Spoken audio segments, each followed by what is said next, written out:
Everyone, स्वागत है सबका आपके अपने YouTube चैनल गुरुकुल एकेडमी के अंदर। तो जैसा आप जानते हैं कि हम लोग अपनी क्लास 12 की जो हमारी पॉलिटिकल साइंस बुक है उसका चैप्टर 5 जो था कंटेम्परेरी साउथ एशिया उसको डिस्कस कर रहे थे। इसके पिछले वीडियो के अंदर जो था हमने इस चैप्टर के इंट्रोडक्टरी पार्ट को ओवरव्यू को देखा था और साथ ही साथ में हमने जो साउथ एशिया टर्म होता है उसको भी समझने की कोशिश की थी। आज के इस वीडियो के अंदर जो हमारे आगे के टॉपिक्स हम उनको कवर करने वाले हैं, जिसमें आज का हमारा जो सबसे पहला टॉपिक होगा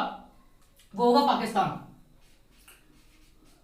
देखिए, इस टॉपिक को स्टार्ट करने से पहले मैं आपको बता दूं कि अब से हमारे जितने भी टॉपिक होंगे उन सारे टॉपिक के अंदर बेसिकली हमारे जितने भी नेबरिंग कंट्रीज हैं, चाहे वो पाकिस्तान हो, चाहे बांग्लादेश हो,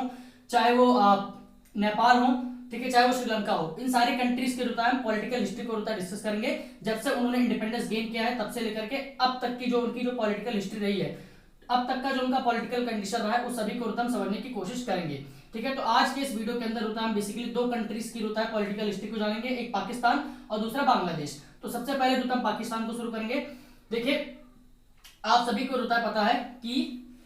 देखिए पाकिस्तान जो होता है वो एक ऐसा देश है जिसने अपने इतिहास में जो होता है, ठीक है, अपने राजनीतिक इतिहास में इसने मिलिट्री रूल और सिविलियन रूल दोनों को फेस किया है। अलग अलग समय पे पाकिस्तान ने जो होता है वो मिलिट्री रूल को भी फेस किया है और डेमोक्रेसी को भी फेस किया है। जैसे आपको पता है कि जो पाकिस्तान है वो 14 अगस्त 1947 को था वो आजाद हुआ था। 14 अगस्त 1947 को पाकिस्तान जो था एक इंडिपेंडेंट कंट्री के रूप में जो था वर्ल्ड मैप के पे जो था उभर करके आया था। और 14 अगस्त 1947 के समय पे जो होता है पाकिस्तान के जो गवर्नर जनरल होते हैं वो होते हैं, आप सभी को पता है, मोहम्मद अली जिन्ना साहब होते हैं, जिनको जो होता है कायदे आजम के नाम से भी जाना जाता है। और उस समय जो पाकिस्तान के जो प्राइम मिनिस्टर होते हैं वो होते हैं लियाकत अली खान साहब। यही दो लोग जो होते हैं 14 अगस्त 1947 के समय जो होते हैं, एक वहां के गवर्नर जनरल मोहम्मद अली जिन्ना और दूसरे वहां के प्रधानमंत्री जिनका नाम था लियाकत अली खान। ये दोनों लोग जो होता है पाकिस्तान के एडमिनिस्ट्रेशन को होता है 14 अगस्त 1947 से चलाते हैं। लेकिन फिर आगे चल करके जो होता है 1948 के समय में, ठीक है, 1948 में जिन्ना साहब की जो होती है कायदे आजम साहब की होता है वो डेथ हो जाती है। और उसके बाद जो होता है जो एडमिनिस्ट्रेशन का सारा काम जो होता है वो जो लियाकत अली खान होते हैं, ठीक है, जो कि उस समय प्राइम मिनिस्टर होते हैं, उनके सिर पे रहता है। उसके बाद जो होता है पाकिस्तान का जो एडमिनिस्ट्रेशन होता है वो लियाकत अली खान साहब संभालते हैं। लेकिन फिर लियाकत अली खान साहब की भी जो होता है 1951 के टाइम पे जो होता है इनकी हत्या कर दी जाती है, ठीक है, इनका एसोसिनेशन हो जाता है। और ऐसे करके इसके बाद फिर जो होता है जब लियाकत अली खान साहब की मृत्यु हो जाती है, उसके बाद जो होता है पाकिस्तान की जो पॉलिटिकल हिस्ट्री होती है, ठीक है, पाकिस्तान की जो पॉलिटिक्स के अंदर होता है बहुत ही बड़ा जो होता है उथल पुथल जो होता है मच जाता है, ठीक है, बहुत ज्यादा टर्मोइल जो होता है पाकिस्तान के पॉलिटिक्स में होता है उभर जाता है। और इसके वजह से फिर क्या होता है 1958 के टाइम पे जो होता है पाकिस्तान को जो होता है इतने सारे पॉलिटिकल टर्मोइल होने की वजह से, राजनीतिक उथल पुथल होने की वजह से पाकिस्तान ने 1958 में जो होता है पाकिस्तान के अंदर जो होता है कूप होता है, ठीक है, एक कूप होता है। कूप मतलब आप जानते हैं तख्ता पलट होता है। और इस तख्ता पलट का जो हेड होते हैं उस समय के पाकिस्तान के जो चीफ होते हैं, पाकिस्तान के जो हेड होते हैं उस समय, जिनका नाम होता है अयूब खान साहब। अयूब खान जो होता है उस समय पाकिस्तान के जो होता है वो मिलिट्री के हेड होते हैं। वही जो होता है इस कूप को 1958 के स्कूप को होता है वो हेड करते हैं। और 1958 में होता है तख्ता पलट करने के बाद जो होता है ये अपने आप को वहां का जो एडमिनिस्ट्रेशन का जो सारा काम होता है वो अयूब खान जो होता है अपने सिर पे जो होता है ले लेते हैं। और इस तरीके से पाकिस्तान के अंदर जो होता है 1958 से मिलिट्री रिजाइम जो होता है, ठीक है, मिलिट्री का शासन जो होता है पाकिस्तान के अंदर 1958 से जो होता है वो शुरू हो जाता है। 1958 से लेकर के और 1969 तक जो होता है वो अयूब खान पावर में रहते हैं। यानी कि 1958 से लेकर के 1969 तक जो होती है पाकिस्तान के अंदर जो होता है मिलिट्री रिजाइम जो होता है, ठीक है, मिलिट्री रूल जो होता है एक तरीके से पाकिस्तान के अंदर कायम होता है। लेकिन फिर 1969 तक आते आते जो होता है अयूब खान के खिलाफ जो होता है पाकिस्तान के अंदर होता है एक बहुत ही बड़ा प्रोटेस्ट जो होता है वो छिड़ जाता है। लोग जो होता है पाकिस्तान के अयूब खान को लेकर के बहुत ज्यादा डिसैटिस्फाइड होते हैं, वो लगातार जो होता है अयूब खान के खिलाफ प्रोटेस्ट कर रहे होते हैं। और इसके वजह से 1969 के अंदर होता है अयूब खान जो होता है वो रिजाइन कर देते हैं। अयूब खान जो होता है वो अपने आप को स्टेप डाउन कर देते हैं, ठीक है, एडमिनिस्ट्रेशन का सारा काम जो होता है छोड़ देते हैं। और इसके बाद जो होता है जो पाकिस्तान की जो एडमिनिस्ट्रेशन का काम होता है, ठीक है, जो पॉलिटिकल यहाँ पे जो कंट्रोल होता है पाकिस्तान का, वो अयूब खान से जो होता है जा करके दूसरे मिलिट्री लीडर जो होते हैं, ठीक है, जो दूसरा मिलिट्री डिक्टेटर होता है जिसका नाम होता है याहिया खान के हाथों में होता है चला जाता है। अयूब खान रहते हैं 1958 से 1969 तक का। 1969 के बाद यहाँ का जो मिलिट्री कानून होता है फिर से शुरू होता है, और वो इस बार शुरू होता है याहिया खान के लीडरशिप के अंदर। ठीक है, याहिया खान के 1969 के बाद याहिया खान के हाथों में जो होता है एडमिनिस्ट्रेशन चला जाता है। उसके बाद याहिया खान साहब जो होते हैं, याहिया खान साहब को होता है, आपको पता है कि 1969 के बाद जो होता है 1971 में पाकिस्तान को जो होता है भारत के साथ युद्ध का सामना करना पड़ता है। इंडो पाक वॉर होती है 1971 में, और इस इंडो पाक वॉर में आपको पता है कि पाकिस्तान को जो होता है बहुत बुरी तरीके से हार का सामना करना पड़ता है। और इस 1971 के बाद जो होता है, जो पाकिस्तान जो था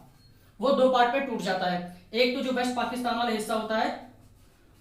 वेस्ट पाकिस्तान का हिस्सा था, वो तो आज का पाकिस्तान बन जाता है, और दूसरा ईस्ट पाकिस्तान वाला जो हिस्सा होता है, जो ईस्ट पाकिस्तान वाला हिस्सा होता है वो वेस्ट पाकिस्तान से आजाद हो जाता है और एक नई कंट्री, एक नई इंडिपेंडेंट कंट्री बन जाता है, जिसको आज हम बांग्लादेश के नाम से होता है जानते हैं। ठीक है, और 1971 के बाद से फिर से जब 1971 में जो होता है पाकिस्तान जो होता है वो टूट जाता है, इससे जो ईस्ट पाकिस्तान का हिस्सा अलग होकर के बांग्लादेश बन जाता है। इसके बाद 1971 से लेकर के 1977 तक का, 1971 से लेकर के 1977 तक जो होता है पाकिस्तान के अंदर जो होता है डेमोक्रेसी की जो होती है शुरुआत होती है। अभी आपने देखा 58 से 69 तक का, 69 के बाद फिर मिलिट्री, लेकिन 1971 से 77 तक जो होता है पाकिस्तान के अंदर होता है डेमोक्रेसी, लोकतंत्र जो होता है वो दोबारा से रिस्टोर हो जाता है। और ये लोकतंत्र का जो स्टैब्लिशमेंट होता है पाकिस्तान के अंदर, ये जुल्फिकार अली भुट्टो की लीडरशिप के अंदर होता है। जुल्फिकार अली भुट्टो की लीडरशिप के अंदर होता है वो पाकिस्तान के अंदर होता है फिर से डेमोक्रेसी की स्थापना हो जाती है। लेकिन फिर जब 1977 का पीरियड आता है, तो 1977 के पीरियड में जो होता है, जो जुल्फिकार अली भुट्टो होते हैं, ठीक है, जो जुल्फिकार अली भुट्टो होते हैं 1977 से लेकर के 1977 में जो होता है, जो जुल्फिकार अली भुट्टो होते हैं उनकी जो होता है हत्या कर दी जाती है। और 1977 में जो होता है फिर से पाकिस्तान के अंदर जो होता है एक दोबारा से मिलिट्री रूल जो होता है स्थापित हो जाता है। और इस बार ये मिलिट्री रूल जो था वो, जो उस समय के जो मिलिट्री लीडर होते हैं, जो चीफ होते हैं, उनका नाम होता है जियाउल हक। उनके लीडरशिप के अंदर जो होता है इस बार 1977 में जो होता है पाकिस्तान के अंदर एक बार दोबारा मिलिट्री रूल जो होता है वो स्थापित हो जाता है। फिर 1977 से लेकर के और 1988 तक जो होता है कि ये मिलिट्री रूल जो होता है वो लगातार चलता रहता है इनके लीडरशिप के अंदर। लेकिन फिर जो जियाउल हक जो होता है फिर 1988 तक के बाद जो होता है 1988 से 1999 तक, ये टाइम पीरियड जब आता है 1977 से 1988 तक जो होता है जियाउल हक के लीडरशिप के अंदर होता है यहाँ पे मिलिट्री रूल जो होता है वो कायम रहता है। लेकिन 1999 में फिर से जो होता है पाकिस्तान के अंदर डेमोक्रेसी वापस आ जाती है। एक बार फिर से पाकिस्तान के अंदर जो लोकतंत्र होता है वो वापस आ जाता है। और इस बार ये लोकतंत्र जो था वो दो लीडर्स के अंडर में आता है। शुरू में तो जो होता है, जो डेमोक्रेसी की शुरुआत जो होती है 1988 से जो होता है, जो डेमोक्रेसी की स्टेब्लिशमेंट यहाँ पे होती है वो होती है जो जुल्फिकार अली भुट्टो जो थी, जो जुल्फिकार अली भुट्टो जो थे उनकी जो बेटी होती है बेनाजिर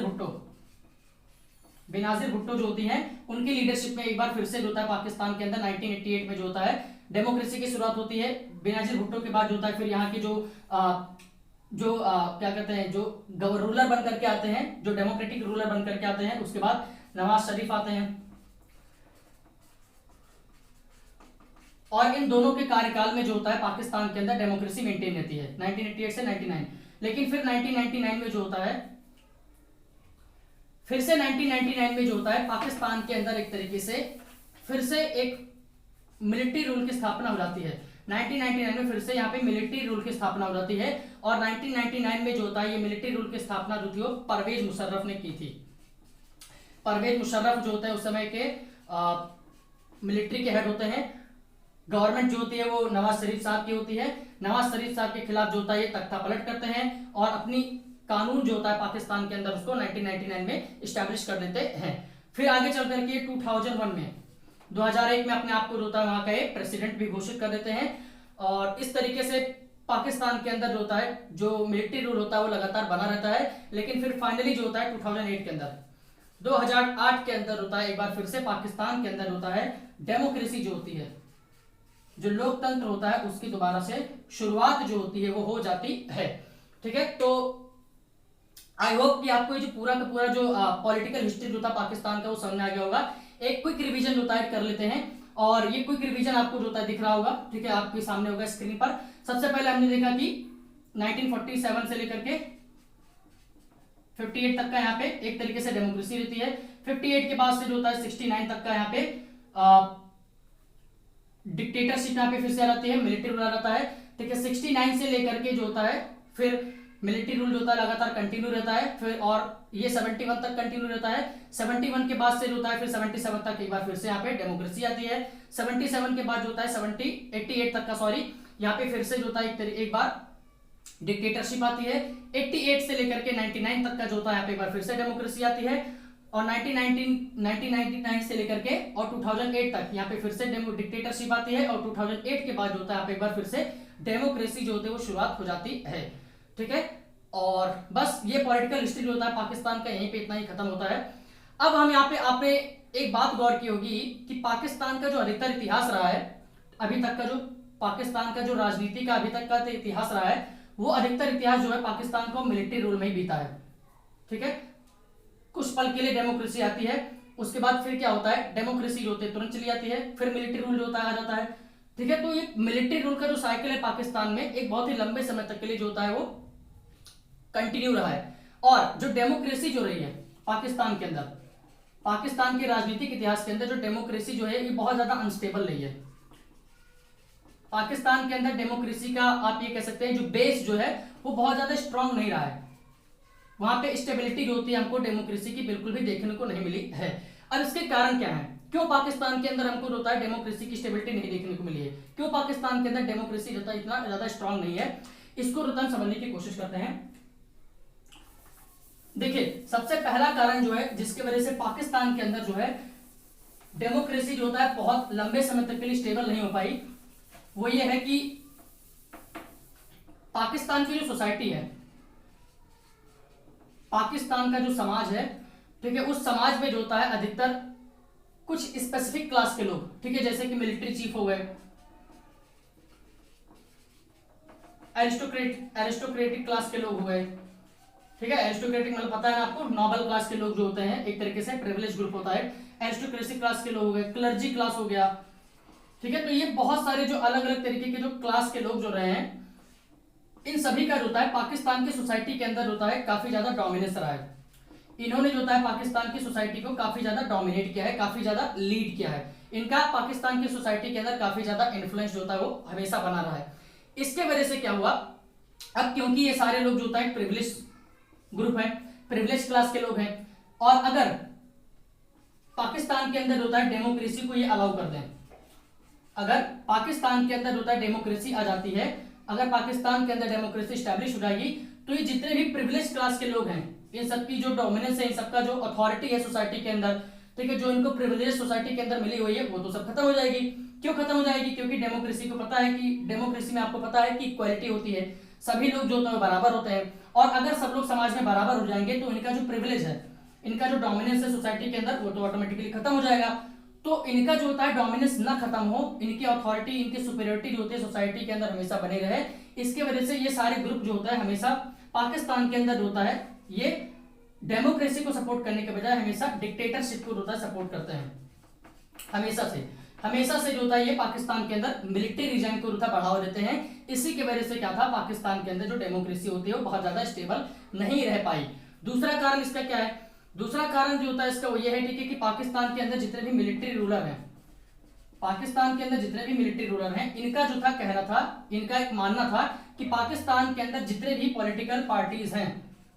ये सारी की सारी पॉलिटिकल पार्टीज जो है वो एक तरीके से डैमेज हो चुकी हैं, ठीक है, एक तरीके से डैमेज हो चुकी हैं, एक तरीके से करप्ट हो चुकी हैं।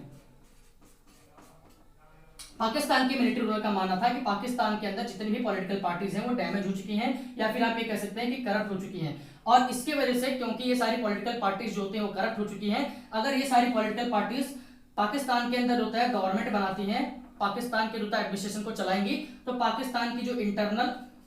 और इसके साथ साथ ठीक है जो एक्सटर्नल सिक्योरिटी जो है उन दोनों को खतरा हो सकता है। इसीलिए पाकिस्तान की इंटरनल और एक्सटर्नल सिक्योरिटी को बनाए रखने के लिए हमको पाकिस्तान के अंदर जो है मिलिट्री रूल को बनाए रखना जरूरी है। यहाँ पे पॉलिटिकल पार्टीज का या फिर आप ये कह सकते हैं डेमोक्रेसी को हमको बनाने की जरूरत नहीं है, क्योंकि ये पाकिस्तान की इंटरनल और एक्सटर्नल सिक्योरिटी को हार्म कर सकती है। दूसरा कारण जो था वो ये था। तीसरा कारण जो था, आपने देखा कि पाकिस्तान जो है अपने इतिहास के दौरान जो है पाकिस्तान ने बहुत सारे जो होता है वो युद्ध लड़े हैं, खास करके इंडिया के साथ 1947-48 में हुआ, 65 में, 71 में, 1999 में जो था देखिए जा करके कारगिल का युद्ध हुआ। ठीक है, तो इन सारे युद्ध की वजह से क्या था, पाकिस्तान के सोसाइटी के अंदर जो था हमेशा से जो मिलिट्री रूल जो था उसको हमेशा से मजबूती मिलती रही। ठीक है, मिलिट्री रिजाइम जो था उसके अंदर हमेशा जो थी वो इसको मजबूती मिलती रही। ठीक है, जिसकी वजह से क्या हुआ, पाकिस्तान के अंदर जो डिक्टेटरशिप जो था या फिर आप कह सकते हैं जो मिलिट्री रिजाइम जो था पाकिस्तान के अंदर वो काफी लंबे समय तक के लिए जो था वो टिक पाया। क्यों टिक पाया, भारत के साथ जो था युद्ध होने के वजह से। तीसरा कारण तो जो था वो ये था। चौथा कारण जो था पाकिस्तान के अंदर, ठीक है, और जो सबसे बड़ा कारण था वो ये था कि पाकिस्तान के अंदर जो है, ठीक है, जो पाकिस्तान देश है वहां पे जो होता है कभी भी डेमोक्रेसी को स्टैब्लिश करने के लिए, पाकिस्तान के अंदर कभी भी लोकतंत्र को स्थापित करने के लिए पाकिस्तान को जो था कभी भी इंटरनेशनल कम्युनिटी का जो है वो एक जेन्युइन सपोर्ट जो था हासिल नहीं हुआ। जितनी भी हमारे इंटरनेशनल कम्युनिटीज हैं उन्होंने पाकिस्तान के अंदर जो है कभी भी डेमोक्रेसी को स्टैब्लिश करने के लिए एक जेन्युइन सपोर्ट जो था उसको एक्सटेंड नहीं किया। ठीक है, चौथा कारण जो था या फिर तीसरा कारण जो था वो ये था। ठीक है, और खास बात जो थी इसमें वही थी कि उस समय जितने भी सुपर पावर कंट्रीज थी, जैसे यूएसए हो गया या फिर दूसरी जितनी भी वेस्टर्न कंट्रीज थी, वह सब भी जो थी, अमेरिका जैसे हो गया मैंने बताया आपको, और वेस्टर्न कंट्रीज जो थी, ये सारी कंट्रीज भी जो थी पाकिस्तान के अंदर जो था मिलिट्री रिजाइम को ही जो था फेवर करती थी। ठीक है, ये सब भी जो था पाकिस्तान के अंदर जो था चाहती थी कि पाकिस्तान के अंदर कभी भी डेमोक्रेसी जो था ना आए, हमेशा जो था यहाँ पे मिलिट्री रूल जो था स्टैब्लिश रहे। क्यों स्टैब्लिश रहे, क्योंकि उनको डर था कि अगर पाकिस्तान के अंदर डेमोक्रेसी आ गई और डिक्टेटरशिप हट जाएगी तो पाकिस्तान के अंदर जो न्यूक्लियर वेपन्स रखे हुए हैं, ठीक है, जो न्यूक्लियर आर्सेनल्स यहाँ पे रखे हुए हैं, वो कहीं जो इस्लामिक मिलिटेंट के जो लोग हैं, ठीक है, जो इस्लामिक मिलिटेंट के जो लोग हैं ना, ठीक है, जो इस्लामिक मिलिटेंट के लोग हैं उनके हाथ कहीं ना लग जाए। इसी के लिए जो होता है ये हमेशा से पाकिस्तान के अंदर जो है वो डिक्टेटरशिप को सपोर्ट करते हैं। अगर पाकिस्तान के अंदर मिलिट्री रूल रहेगा तो सारे के सारे वेपन्स, सारे के सारे जो हथियार वगैरह होंगे वो तो जो मिलिट्री रूलर होगा उसके अंडर में रहेंगे, और वो किसी को होता है वो, और इसके साथ साथ जो मिलिट्री रूलर होगा वो भी पाकिस्तान, यूएसए या फिर दूसरे वेस्टर्न कंट्रीज हैं इनके इन्फ्लुएंस के अंदर रहेगा। इसके वजह से क्या होगा, जो न्यूक्लियर आर्सेनल या फिर जो दूसरे वेपन्स है वो इस्लामिक मिलिटेंट को होता है जल्दी हाथ नहीं लगेंगे। इसीलिए जो था ये सारी कंट्रीज भी जो थी हमेशा पाकिस्तान के अंदर जो था डिक्टेटरशिप को फेवर करती थी बजाय डेमोक्रेसी के। ठीक है, आई होप आपको ये पाकिस्तान का जो पूरा का पूरा मुद्दा है वो समझ में आ गया होगा। अब जो होता है हम डिस्कस करेंगे यहाँ पे बांग्लादेश के बारे में। ठीक है, और बांग्लादेश की स्टोरी जो होता है वो काफी ज्यादा इंटरेस्टिंग है, और आई होप कि ये पाकिस्तान की जो पॉलिटिकल हिस्ट्री है वो आपको पढ़ करके काफी अच्छा लगा होगा। और अब हम बात करेंगे बांग्लादेश के इतिहास की। अगर हम बांग्लादेश के इतिहास की रुतबे बात करें तो आप सभी को रुतबा पता होगा, ठीक है, क्लास 12 के अंदर आ चुके हैं कि बांग्लादेश जो था वो 1947 से लेकर के जो था और 1971 तक जो था ये पाकिस्तान का हिस्सा ही जो था हुआ करता था। ठीक है, आपको पता होगा कि पाकिस्तान जो था 1947 में जो था वो दो टुकड़ों में था। एक था, ठीक है, ईस्ट पाकिस्तान, दूसरा जो था वो था वेस्ट पाकिस्तान। ये वेस्ट पाकिस्तान वाला हिस्सा जो था वो आज का पाकिस्तान है, मॉडर्न डे का पाकिस्तान है, और जो ईस्ट पाकिस्तान वाला हिस्सा जो है वो ईस्टर्न साइड में होता था। ठीक है, जिसको जो था हम आज बांग्लादेश के नाम से जो था वो जानते हैं। तो शुरू में जो था बांग्लादेश पाकिस्तान का हिस्सा हुआ करता था, लेकिन 1971 के अंदर जो था वो इससे अलग हो जाता है। अब बांग्लादेश जो था वो पाकिस्तान से जो था अलग क्यों हुआ था, कैसे हुआ था, वो हम जो था यहाँ पे समझने की कोशिश करते हैं। देखिए दोस्तों, भले ही बांग्लादेश जो था वो पाकिस्तान से 1971 के अंदर अलग हुआ था, लेकिन बांग्लादेश के अंदर जो प्रॉब्लम जो थी, ठीक है, जो टेंशन जो थी दोनों कंट्रीज के बीच में, ईस्ट पाकिस्तान और वेस्ट पाकिस्तान के बीच में, ये शुरू से ही जो था वो कंटिन्यू थी।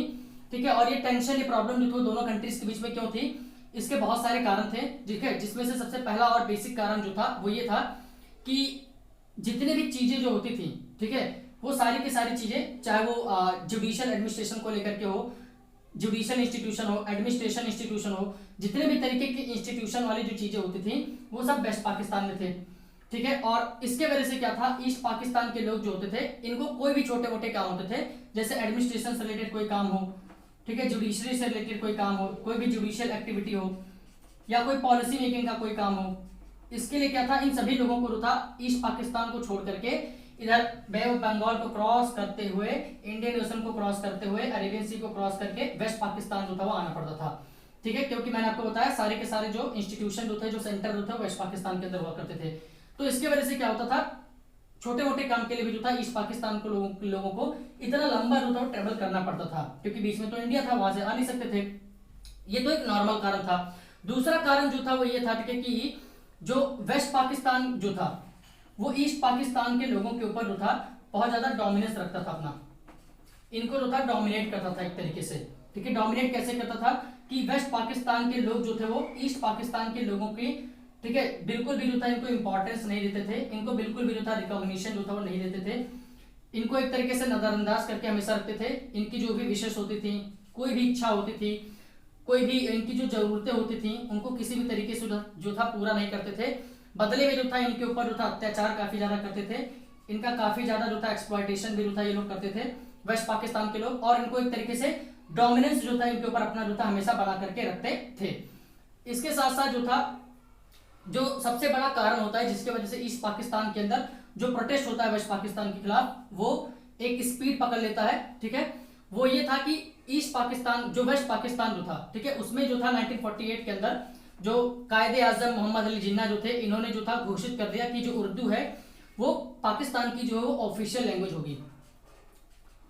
अब प्रॉब्लम यहाँ पे ये है कि वेस्ट पाकिस्तान के लोग जो थे वहां पे जो था उर्दू काफी ज्यादा बोली जाती थी, लेकिन ईस्ट पाकिस्तान के अंदर क्या था, जो मेजॉरिटी ऑफ द पॉपुलेशन जो थी वो बंगाली मुस्लिम्स की थी। ठीक है, बंगाली मुस्लिम की होती थी, जिसकी वजह से क्या था, ईस्ट पाकिस्तान के अंदर सबसे ज्यादा जो लैंग्वेज बोली जाती थी वो उर्दू नहीं थी, वो बंगाली थी। लेकिन अब घोषित कर दिया गया मोहम्मद अली जिन्ना के द्वारा कि जो पाकिस्तान की ऑफिशियल लैंग्वेज होगी वो उर्दू होगी। इसकी वजह से क्या हुआ, ईस्ट पाकिस्तान के अंदर वेस्ट पाकिस्तान के खिलाफ जो था वो काफी ज्यादा प्रोटेस्ट जो था वो छिड़ गया, और लोग जो था वो डिमांड करने लगे कि बंगाली लैंग्वेज को भी जो था एक इंपॉर्टेंस जो है उर्दू लैंग्वेज के तरीके से दी जाए, क्योंकि वहां पे जो था उर्दू लैंग्वेज जो थी वो काफी ज्यादा लोगों के द्वारा बोली जाती थी। एक तो कारण जो था वो ये था, और इसमें जो सबसे मेजर कारण जो था वो ये था कि जो वेस्ट पाकिस्तान के लोग जो थे वो ईस्ट पाकिस्तान के लोगों को जो था, जो वेस्ट पाकिस्तान के जो लीडर्स होते थे वो ईस्ट पाकिस्तान के लोगों को बिल्कुल भी, चाहे वो एडमिनिस्ट्रेशन हो, चाहे वो पॉलिटिक्स हो, किसी भी चीज में जो था इनको किसी भी तरीके का कोई भी रिप्रेजेंटेशन जो था वो नहीं देते थे, सारा काम जो था खुद करते थे। इनको लोगों को जो था किसी भी तरीके का कोई रिप्रेजेंटेशन जो था एडमिनिस्ट्रेशन के अंदर, पॉलिटिक्स के अंदर नहीं देते थे। और इसके साथ साथ जो था जो बंगाली लैंग्वेज के लोगों की, ठीक है, बंगाली लोगों की जो कल्चर जो था, ठीक है, जो लैंग्वेज जो था अभी हमने देखा, इन सभी चीजों को जो था बंगाली लोगों के कल्चर को, लैंग्वेज को जो था बहुत ही गंदे तरीके से जो था, बहुत ही अनफेयर तरीके से जो था ये लोग ट्रीट किया करते थे। इसके वजह से क्या हुआ, ईस्ट पाकिस्तान के अंदर जो था वेस्ट पाकिस्तान के खिलाफ जो था बहुत ही तगड़ा जो था प्रोटेस्ट जो था, एक बहुत ही हैवी प्रोटेस्ट जो था वो छिड़ गया। और ईस्ट पाकिस्तान के अंदर वेस्ट पाकिस्तान के खिलाफ, ठीक है, जो प्रोटेस्ट चला था उसकी जो अध्यक्षता जो थे, उसकी लीडरशिप जो थे वो कर रहे थे शेख मुजीबुर रहमान। वो जो थे ईस्ट पाकिस्तान के अंदर वेस्ट पाकिस्तान के खिलाफ जो प्रोटेस्ट चला था उसको लीडरशिप जो था दे रहे थे, ठीक है, उसको लीड कर रहे थे। और इनकी पार्टी का नाम जो था वो आवामी लीग था। शेख मुजीबुर रहमान जो होते हैं और ईस्ट पाकिस्तान के अंदर जितने भी दूसरे लोग होते हैं जो प्रोटेस्ट कर रहे होते हैं, उनकी होता है वो सिर्फ एक ही डिमांड होती है कि हमको ईस्ट पाकिस्तान के लिए जो होता है ऑटोनॉमी चाहिए। एक तरीके से हमको वेस्ट पाकिस्तान से छुटकारा चाहिए, हमको ईस्ट पाकिस्तान जो होता है वो वेस्ट पाकिस्तान से बिल्कुल अलग कीजिए, हमको वेस्ट पाकिस्तान के डोमिनेंस जो है, वेस्ट पाकिस्तान की जो छतरी है उसके नीचे नहीं रहना है, सारा का सारा कानून जो होता है वो हम लोग खुद बनाएंगे, वेस्ट पाकिस्तान से होता है हमको अलग होना है, ऐसा डिमांड जो होता है वो ईस्ट पाकिस्तान के अंदर उठने लगती है। अब यहाँ पे जो टर्निंग पॉइंट आता है इसकी पॉलिटिकल हिस्ट्री में वो ये होता है कि 1970 के अंदर जो होता है, ठीक है, 1970 के अंदर जो होता है पाकिस्तान के अंदर जो होता है जनरल इलेक्शन होते हैं। पाकिस्तान के अंदर पहली बार जो होता है वो जनरल इलेक्शन जो होते हैं वो 1970 के अंदर होता है। पाकिस्तान के अंदर होता है इस जनरल इलेक्शन के अंदर 1970 के अंदर जो शेख मुजीबुर रहमान होते हैं, ठीक है, शेख मुजीबुर रहमान जो होते हैं वो ईस्ट पाकिस्तान के अंदर होता है, जो बांग्लादेश वाला एरिया होता है वहां पे मेजोरिटी में आ जाते हैं, ठीक है, वहां की जितनी भी सीटें होती है वो शेख मुजीबुर रहमान साहब जो होता है वो जीत लेते हैं। और बहुत ज्यादा सीटें जीतने की वजह से, सारी की सारी सीटें जीतने की वजह से जो शेख मुजीबुर रहमान की जो पार्टी होती है वो मेजोरिटी बना लेती है, लेकिन जो वेस्ट पाकिस्तान के जो लीडर्स होते हैं वो जो मुजीबुर रहमान होते हैं इनको एक्सेप्ट करने से मना कर देते हैं।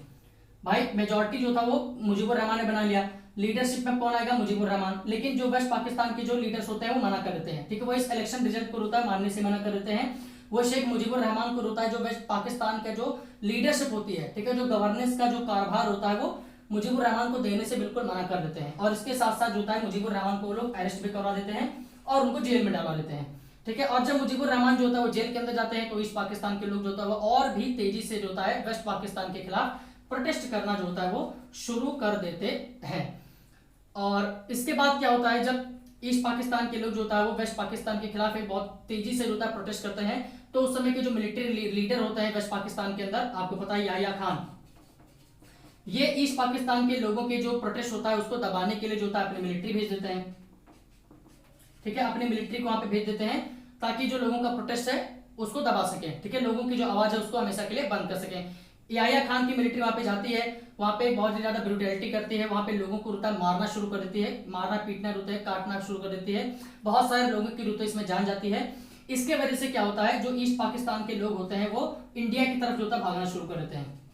ठीक है, ईस्ट पाकिस्तान को छोड़ छोड़ करके होता है भारत की तरफ जो होता है भागना शुरू कर देते हैं। और भारत इसके वजह से जो होता है भारत को जो होता है एक बहुत ही बड़ी माइग्रेंट की पॉपुलेशन जो होते है वो देखने को मिलती है, ठीक है, एक बहुत बड़ी माइग्रेंट की जो होती है समस्या, ठीक है, माइग्रेशन प्रॉब्लम जो होती है वो भारत के लिए उभर करके आ जाती है।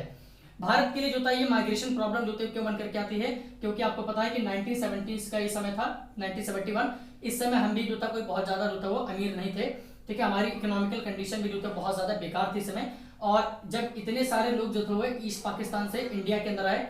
तो इंडिया के अंदर क्या था, इकोनॉमिकल प्रेशर जो था बहुत ज्यादा बढ़ गया, ठीक है, वो क्यों बढ़ गया, क्योंकि इन सारे लोगों के रहने के लिए खाने के लिए व्यवस्था जो थी वो हमारी सरकार को रुता करना पड़ रहा था, ठीक है, इंदिरा गांधी जी को रुता करना पड़ रहा था, जिसकी वजह से क्या था, एक बहुत ही बड़ा इकोनॉमिकल बर्डन जो था, ठीक है, एक बहुत ही बड़ा इकोनॉमिक भार जो था हमारे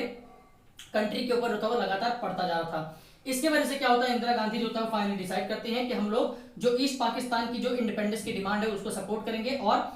वेस्ट पाकिस्तान के खिलाफ जो होता है वो युद्ध लड़के ईस्ट पाकिस्तान के लोगों को उनका देश वापस कर देंगे। और इसके वजह से 1971 के अंदर होता है भारत और पाकिस्तान के बीच में होता लड़ाई होती है और पाकिस्तान को होता है उसमें बहुत ही,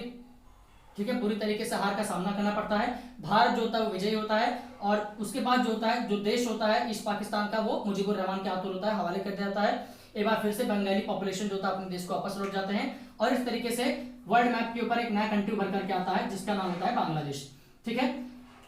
अब जब बांग्लादेश होता है एक नई कंट्री बन करके आता है तो फिर यहाँ पे संविधान जो होता है दोबारा से बनाने की प्रक्रिया शुरू होती है। लोग जो होता है वो एक नया संविधान जो होता है एक नया विधान जो होता है अपने बनाना शुरू कर देते हैं। अपने संविधान के अंदर जो नया संविधान बांग्लादेश के अंदर बनता है उसमें जो होता है बहुत सारे तरीके की वैल्यूज को, बहुत सारे तरीके के सिद्धांत को ऐड किया जाता है, जैसे कि सोशलिज्म हो गया, ठीक है, डेमोक्रेसी हो गया और सेक्युलरिज्म हो गया। ऐसे बहुत तरीके के आइडियल्स को होता है वो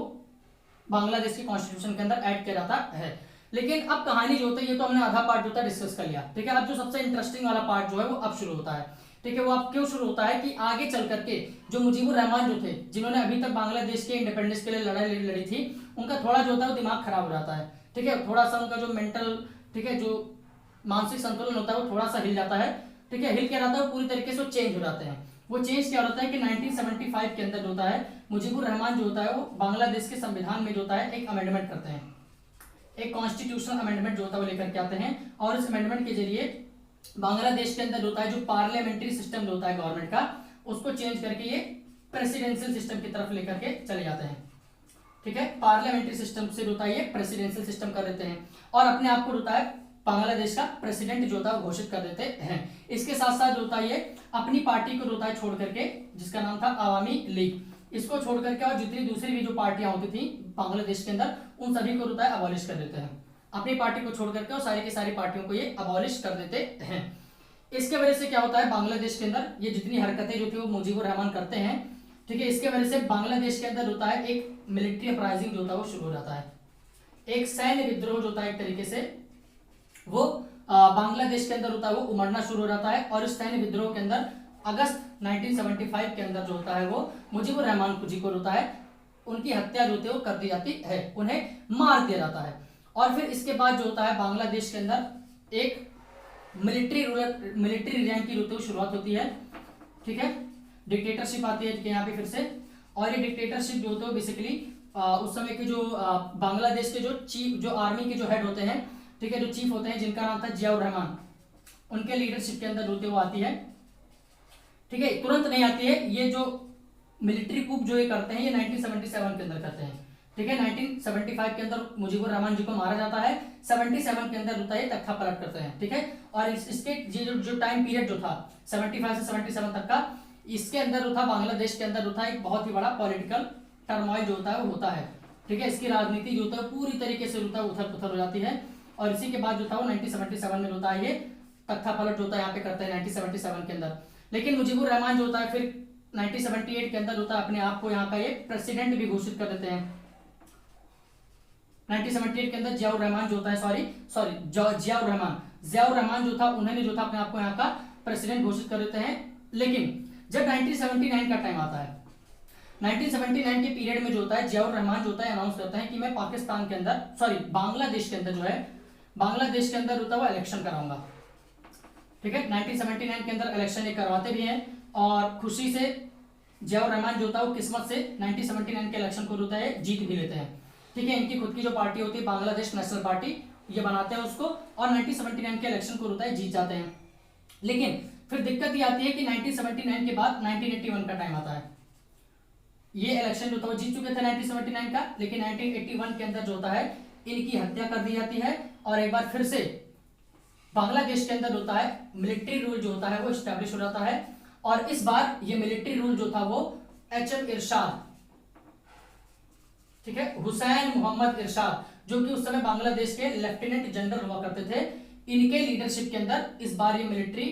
कूप जो होता है वो होता है, ठीक है। ये जो एचएम इरशाद जो थे इन्होंने मिलिट्री कूप जो था वो बेसिकली 1982 के अंदर किया था, ठीक है। 1982 के अंदर मिलिट्री कूप करते हैं और एक बार फिर से बांग्लादेश के अंदर होता है डिक्टेटरशिप को होता है वो स्टैब्लिश कर देते हैं। लेकिन इसके बाद जो होता है एचएम इरशाद जो होता है, जो हुसैन मोहम्मद इरशाद जो होता है, इनको बांग्लादेश के जो स्टूडेंट्स होते हैं, जो छात्र होते हैं, जो लोग होते हैं, उनका होता है बहुत ही बड़ा प्रोटेस्ट का होता है सामना करना पड़ता है। एक बहुत ही बड़ा डेमोक्रेटिक प्रोटेस्ट होता है लोगों में इनके खिलाफ जो होता है और इसके वजह से 1990s में आकर के जो एचएम इरशाद होते हैं, हुसैन मोहम्मद इरशाद जो होता है ये रिजाइन कर देते हैं, ठीक है। ये सत्ता को होता है छोड़ देते हैं और इसके बाद जो होता है इनके जाने के बाद बांग्लादेश के अंदर होता है डेमोक्रेसी की शुरुआत जो होती है वो हो जाती है इस तरीके से। और 1990s के बाद से होता है बांग्लादेश हमेशा जो होता है वो डेमोक्रेसी को होता सपोर्ट करता रहा है, हमेशा से इसमें डेमोक्रेसी जो होता है वो स्टेबल रही है, ठीक है। आई होप आपको ये सारा का सारा जो होता है वो जो पॉलिटिकल हिस्ट्री होता है बांग्लादेश का समझ आ गया होगा। ये जो डेट मैंने एडिशनल आपको बताई आपको याद करने की जरूरत नहीं है, जितनी बुक के अंदर दी हुई है आप उतना ही जो याद कर लीजिए, उतना जो आपके लिए काफी है। और आई होप कि आपको ये सेशन जो था वो अच्छा लगा होगा, ठीक है। आपको ये सेशन कैसा लगा मुझे कमेंट सेक्शन के अंदर होता जरूर बताइएगा और आपको अगर कुछ समझ में नहीं आया तो आप मुझे कमेंट सेक्शन के अंदर जरूर बताइएगा, मैं उसको तुरंत सॉल्व कर दूंगा। और तब तक के लिए थैंक यू।